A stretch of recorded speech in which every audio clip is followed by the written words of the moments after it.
Hello everyone, welcome back to TechLog YouTube channel. Today for this video I will be showing you how to download and install Messenger.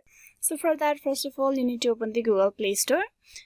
This video is particularly for the Android users. For iOS you need to tap open the App Store and the process is similar. Tap on the search bar and type in Messenger. Tap on search.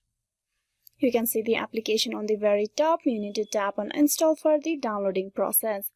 Once you tap on install, the downloading process will begin right after, and you wait for the downloading to be completed. Through Messenger, you will be able to chat and connect through messages, video calls with your friends and families.